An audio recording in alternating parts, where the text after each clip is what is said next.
का जो गाना है वो आज इस सोशल मीडिया के जमाने में अही रेजिमेंट और यादवों को जगाने का काम करता है। साथियों, विश्व यादव परिषद सिर्फ यादवों का संगठन है। ये सिर्फ यादवों के अधिकार के लिए लड़ाई लड़ता है, यादव के शोषित वंचित लोगों की लड़ाई लड़ता है।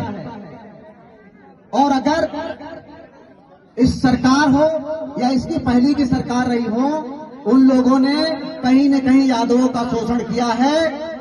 चाहे मंगेश यादव का के साथ शोषण हुआ हो, चाहे पुष्पेंद्र के साथ शोषण हुआ हो, चाहे हमारे नोएडा के अंदर जितेंद्र यादव जी के साथ शोषण हुआ हो, कहीं न कहीं इस जाति के नाम पर शोषण कर रही है। इसके लिए यादव संगठन बनाया गया है। ये विश्व यादव परिषद उत्तर प्रदेश नहीं, पूरे देश के अंदर सबसे बड़ी जाति का संगठन है और ये पूरे देश का सबसे बड़ा संगठन है। और उत्तर प्रदेश ही नहीं, पूरे देश ही नहीं, पूरे विश्व में ये संगठन बना हुआ है, जिसके पदाधिकारी नेपाल हो और मॉरिशस के अंदर भी बनाए गए हैं। साथियों, रेजिमेंट जो है वो हम सबका वर्षों की मांग है। बहुत सारे हमारे यादव समाज के लीडर हैं, बहुत सारे साथी हैं जो वर्षों से संघर्ष करते हैं, लेकिन जब भी अपने अधिकार की बात करते हैं तो चंद लोग सामने आ जाते हैं और कहते हैं ये जातिवाद की बात कर रहे हैं। मैं आप सबके सामने स्पष्ट कर देना चाहता हूं कि यादव समाज किसी जाति का विरोध नहीं करता है, वो अपने जाति के अधिकार की बात करता है। और अगर अधिकार की बात करना जातिवाद है तो हम सभी जातिवादी हैं, इसकी यादव विश्व यादव परिषद घोषणा करता है। और जो आपने बहुत सारे धर्म गुरुओं को भी देखा होगा, वो जब देखो कहीं प्रवचन शुरू कर देते हैं। हमारे दादा श्री कृष्ण जी के नाम पे अरबों लाखों लोग कमाते हैं और इतने सारे मंदिर बने हुए हैं, इतने मठाधीश मंदिर बने हुए हैं जहां करोड़ों रुपए की संपत्ति आती है, और वही यादव समाज का व्यक्ति भीख मांगता हुआ गेट पर नजर आता है। ये हमारी यादव समाज की बुरी दशा है कि हमारे दादा श्री कृष्ण जी, जिसके हम यादव वंशज हैं, और उनके वंशज होने के नाते भी उसी मठ के बाहर भीख मांग रहे हैं। ये हमारी एकता का और ये हमारे यादव समाज के लिए बड़ी विडंबना है। इस पर हमें विचार करना चाहिए। ऐसा कौन सा मठाधीश नहीं है जिसके पास करोड़ों रुपए नहीं आ रहे होंगे। और यदुवंश के दादा श्री कृष्ण जी के नाम पर ये हम भगवान की बात नहीं कर रहे हैं, भगवान तो वो सबके हैं, लेकिन उससे पहले हमारे दादा हैं, इसको सबको मानना पड़ेगा। और यादवों को भी हर मंदिरों के अंदर सम्मान मिलना चाहिए। अगर उसके अंदर बाकी जातियों की संख्या है मठाधीशों में, तो उसमें कम से कम हम अपने आरक्षण की ही बात कर लेते हैं। 27% यादव हैं, 26% हैं, उतने ही मंदिर में बिठा दो। लेकिन किसी भी मंदिर में बता दिए कोई यादव बैठा हुआ हो तो।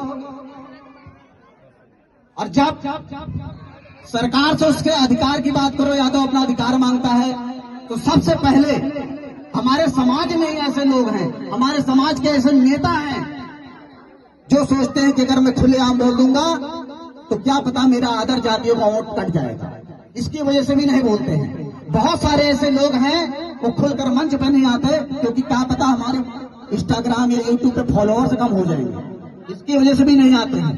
लेकिन विश्व यादव परिषद, और मैं आपको एक चीज और विश्वास दिलाता हूं, जो भी मेरे साथी युवा साथी हैं, आपके यहाँ पर, आपके घर के पास में, आपके गांव के पास में अगर कहीं कोई शोषण हो रहा है और 100 नंबर अगर वहां नहीं पहुंचती है तो विश्व यादव परिषद को फोन कीजिए, पूरा कार्यकर्ता, पूरा हमारा समाज वहां पहुंचती है। लेकिन आप लोग एक संगठित हो जाइए। पूरे देश में सबसे बड़ी आबादी है, लेकिन अगर आपकी कहीं बात आती है, आपके अधिकार की बात आती है, तो आपको सिर्फ ये बोल दिया जाता है कि आप जातिवाद कर रहे हैं। गोरखा रेजिमेंट है, जाट रेजिमेंट है, सिख रेजिमेंट है, मराठा रेजिमेंट है, कुमाऊं रेजिमेंट है। आप बताइए कौन सी रेजिमेंट नहीं है? क्या अहीर अपनी रेजिमेंट मानने का अधिकारी नहीं है? वो जातिवादी है। किसने बोला जातिवादी है? हम किसी जाति के लिए कोई प्रचार कर रहे हैं, उसके खिलाफ बोल रहे हैं? हम अपने समाज की बात कर रहे हैं। और अगर अपने समाज की लड़ाई में अगर आप लोग सहयोग नहीं करेंगे तो आपके पूर्वज आपको कभी माफ नहीं करेंगे, ये मैं आपको वादा दिलाता हूं। तो आप सभी से मेरा निवेदन है कि यही रेजिमेंट कोई नौकरी के लिए मांग नहीं है, ये स्वाभिमान की मांग है और स्वाभिमान से कभी समझौता नहीं होता। और मैं आपको बता दूं कि इस पगड़ी को जो मैंने बांध रखा है, कसम खाई है कि जब तक रेजिमेंट नहीं बनेगी, ये यादों की सम्मान की पगड़ी है और भगवान श्री कृष्ण का आशीर्वाद है, उतरेगी नहीं। आपको विश्वास दिलाता हूं, जब तक तन में जान रहेगी यही रेजिमेंट की मांग रहेगी। और आने वाले समय में अभी मैं गांव गांव जा करके सिर्फ यादव को संगठित करने का काम कर रहा हूं, क्योंकि यादव अभी 10% भी संगठित नहीं है। और जिस दिन यादव संगठित हो जाएगा उस दिन उत्तर प्रदेश नहीं, दिल्ली की सरकार को उखाड़ कर फेंक देंगे। और एक वादा और देते हैं कि अगर हम सरकार को बना नहीं सकते तो इतना संगठन मजबूत कर देंगे कि बिना हमारे सहयोग के, यादव के सहयोग के कोई भी सरकार नहीं बनेगी।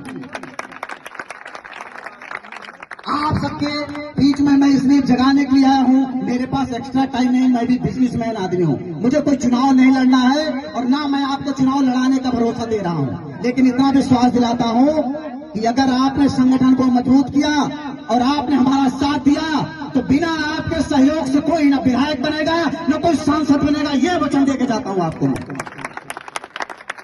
ये ताकत है, संगठन ही है जो आपको दिल्ली की और देश की और उत्तर प्रदेश की, राजस्थान की, हरियाणा की, मध्य प्रदेश की, असम की, उड़ीसा की सत्ता पकड़ा सकता है। लेकिन अगर आप बटे रहोगे तो न आपके कोई शोषण की सुनवाई होगी, न आपके अत्याचार की सुनवाई होगी। यही वर्दीधारी आपको उठा के बंद कर देंगे और अर्जी फर्जी धारा लगा करके डाल देंगे, आपको बोलने का मौका नहीं मिलेगा। तो मैं आपको विश्वास दिलाता हूं, किसी गांव में हो, किसी भी शहर में हो, किसी भी मोहल्ले में हो, किसी भी भाई का हो, कहीं भी कोई शोषण होता है, 112 नंबर की, असम की, उड़ीसा की सत्ता पकड़ा सकता है। लेकिन अगर आप बटे रहोगे तो न आपके कोई शोषण की सुनवाई होगी, न आपके अत्याचार की सुनवाई होगी। यही वर्दीधारी आपको उठा के बंद कर देंगे और अर्जी फर्जी धारा लगा करके डाल देंगे, आपको बोलने का मौका नहीं मिलेगा। तो मैं आपको विश्वास दिलाता हूं, किसी गांव में हो, किसी भी शहर में हो, किसी भी मोहल्ले में हो, किसी भी भाई का हो, कहीं भी कोई शोषण होता है, 112 नंबर अगर वहां नहीं पहुंचती तो आप विश्व यादव परिषद को फोन कीजिए, आपका जिला अध्यक्ष पहुंचेगा, आपका प्रदेश अध्यक्ष पहुंचेगा और आपका राष्ट्रीय अध्यक्ष पहुंचेगा। ये मैं आपको भरोसा दिला के जा रहा हूं। अब रही बात शोषण की, हमारी सभा, हमारी क्या औकात है? हम सभी लोगों की कोई औकात नहीं है। मुख्यमंत्री माननीय अखिलेश यादव जी को जब मुख्यमंत्री बने और उसके बाद जब मुख्यमंत्री आवास छोड़ दिया गया तो 7 टैंकर गंगा जल से धुलवा करके आदित्यनाथ योगी जी ने प्रवेश किया था। वहां दलितों का भी अपमान हुआ था और वहां यादवों का भी अपमान हुआ था, वहां पिछड़ों का भी अपमान हुआ था। ये अपमान हुआ था, इसके लिए हम लोग लड़ रहे हैं, इसके लिए संगठित हो रहे हैं। अगर आप इतने बड़े मुख्यमंत्री के साथ ऐसा भेदभाव कर सकते हैं तो आप समझ सकते हैं कि हम सब कितनी बड़ी औकात है। इसलिए हम सब हम चाहते हैं कि आप सब संगठित हो। नहीं, अभी आप देखिए कितने एनकाउंटर हो रहे हैं। मंगेश यादव का एनकाउंटर हुआ, उसके साथ में उसके पास सिर्फ 5 अपराध थे जिसमें कि कभी जेल नहीं गया है। लेकिन वही मुख्य आरोपी जो विपिन सिंह था उसमें 37 मुकदमे थे, लेकिन उसको अरेस्ट करके बिठा लिया गया साथ में और उस बेचारे को एनकाउंटर कर दिया गया। ये कहां का न्याय है? अरे अपराधी तो सारे थे, 5 अपराधी थे, एनकाउंटर करना था तो आप 5 का कर देते। हमने कौन सा अपराध तय किया है? अपराधी किसी जात का नहीं होता है, अपराधी किसी मजाक का नहीं होता है। लेकिन अपराध अगर जात के नाम से आप देखते हो तो हम इसका विरोध करेंगे, यादव इसका विरोध करेगा। इसलिए हम लोग संगठित हैं, इसलिए संगठन को मजबूत करना चाहते हैं। मेरा आप सभी लोगों से निवेदन है, हाथ जोड़कर निवेदन है, ये युवा पीढ़ियों से निवेदन है कि रेजिमेंट हमारे कंधे पर नहीं लगेगी। मुझे सेना में भर्ती नहीं होना है, मेरी 40 साल उम्र हो गई है, मुझे अभी सेना में भर्ती कोई नहीं लेगा। लेकिन मैं चाहता हूं कि मेरी आने वाली पीढ़ी को वो अपमान न झेलना पड़े। यहाँ पर अगर कोई फौजी बैठा होगा तो उसको मालूम होगा कितना बड़ा अपमान होता है। राजपूत रेजिमेंट में अगर वो जाएगा तो उसके कंधे पर राजपूत लिखा होगा, अगर वो मराठा रेजिमेंट में जाएगा तो मराठा लिखा होगा। जाट रेजिमेंट में जाएगा तो जाट लिखा होगा, सिख रेजिमेंट में जाएगा तो सिख लिखा होगा, लेकिन उसके कंधे पे अहीर नहीं लिखा होगा। इसलिए हम लोग लड़ रहे हैं कि हमारे कंधे पे अहीर लिखो। अगर अहीर नहीं लिख सकते हो तो हिंदुस्तान लिखो। हमको किसी जात का नाम नहीं लिखवाना है अपने कंधे पर, इसलिए हम लड़ाई लड़ रहे हैं। मेरे साथियों, मैं आप सभी से निवेदन करूंगा, हाथ जोड़कर निवेदन करूंगा, आग्रह करूंगा कि इस लड़ाई को हल्के में मत लीजिए। आप 26 करोड़ हैं, पूरे हिंदुस्तान में सबसे बड़ी जाति हैं, लेकिन संगठित के नाम पर आप जीरो हैं। ये भी मैं आपको बता के जा रहा हूं। संगठित हो जाइए। आपसे छोटी जातियां हैं, जब चाहती तब अपना अधिकार छीन लेती है, लेकिन वर्षों से लड़ रहे हैं, लेकिन अभी तक आपको अधिकार नहीं मिला। इसका कहीं न कहीं हम सबके अंदर वो कमी है कि हम संगठित नहीं हो पा रहे हैं।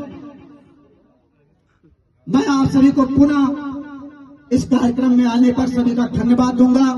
हमारे बहुत सारे साथी आए हुए हैं, आप सभी का मैं धन्यवाद दूंगा। और मैं ये कहूंगा कि ये लड़ाई अवधेश की नहीं है, ये कालू जी की लड़ाई नहीं है, ये बोबी भाई की लड़ाई नहीं है, रवि भाई की नहीं है, धर्मेंद्र भाई की लड़ाई नहीं है, ये हम सब की लड़ाई है। इसलिए हमें किसी की टांग नहीं खींचनी है, हमें उस सरकार की टांग खींचनी है जिसने हमारे अधिकारों का हनन किया हुआ है, उसकी टांग खींचनी है। या तो वो हमारे अधिकारों को वापस करके देगी, नहीं तो टांग खींचेंगे और उठा के बाहर फेंक देंगे। इसलिए आपको संगठित होना है। आप सभी ने बड़े उत्साह के साथ मेरी इन बातों को सुना, इसके लिए सभी आप साथियों का बहुत बहुत धन्यवाद। आप सब लोग दूर दूर से आए, इसके लिए भी सभी का धन्यवाद। क्योंकि जितने यहाँ साथी खड़े हैं और जितने बैठे हुए हैं, सबका बराबर योगदान है।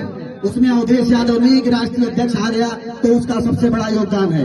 योगदान सभी का होता है, सभी उतने ही किलोमीटर चल करके यहाँ पर आए हैं। इसलिए हम जब तक सब एक होकर के काम नहीं करेंगे, तब तक ना हम संगठित हो सकते हैं, ना हमारा अधिकार मिलेगा।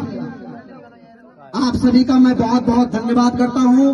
भारत माता की, भारत माता की, राजा श्री कृष्ण की, बंसी वाले की जय हिंद।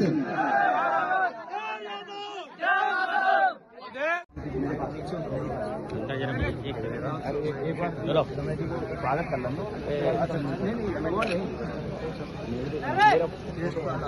कौन खींच रहा फोटो? फोटो खींच रहे, एक मिनट देख रहे हो।